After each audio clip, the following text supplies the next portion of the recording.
ഉണ്ടെങ്കിൽ ഉല്ലാസമുണ്ടെങ്കിൽ സന്തോഷമുണ്ടെങ്കിൽ മുട്ടടി, സന്തോഷമുണ്ടെങ്കിൽ കാലടി, ഉല്ലാസമുണ്ടെങ്കിൽ പറയുന്നല്ലോ. സന്തോഷമുണ്ടെങ്കിൽ ഉല്ലാസമുണ്ടെങ്കിൽ സന്തോഷമുണ്ടെങ്കിൽ എല്ലാം ചെയ്.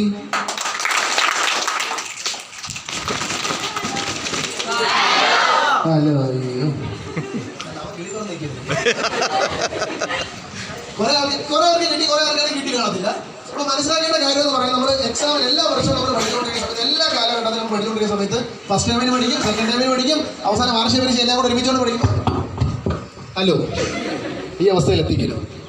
ആദ്യം പഠിക്കുന്നത് കൃത്യമായിട്ട് നമുക്കൊരു കണക്ടിവിറ്റി കൃത്യമായിട്ട് നമുക്ക് വേണം. ആദ്യം പഠിക്കുന്ന പഠിച്ച കളത്തിലല്ല പോകേണ്ടത്. 1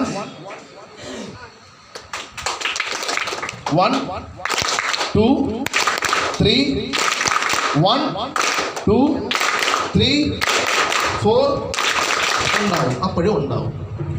ആദ്യം പറഞ്ഞ 1 1 2 3 കൈയടിച്ചാൽ പറഞ്ഞാൽ നമ്മൾ തുടങ്ങിയത്. എന്നാലും നമ്മൾ 4 നമ്മൾ കൈയടിച്ചു, നമ്മുടെ സ്വാഭാവികമാണ്. പക്ഷേ ഈ കണക്ഷൻ നമുക്ക് കൃത്യമായിട്ട് ഉണ്ടായിരിക്കണം. ആദ്യം തുടങ്ങിയ കാര്യങ്ങൾ എന്താണ്, ഇപ്പോൾ 1 മാസം കൊണ്ട് പഠിക്കാനായിട്ട് നിങ്ങൾ ഫസ്റ്റ് ഡേ പഠിക്കുന്ന സംഭവം അവസാനം 30 ദിവസം പറ്റുമ്പോൾ മറന്നു പോകരുത്.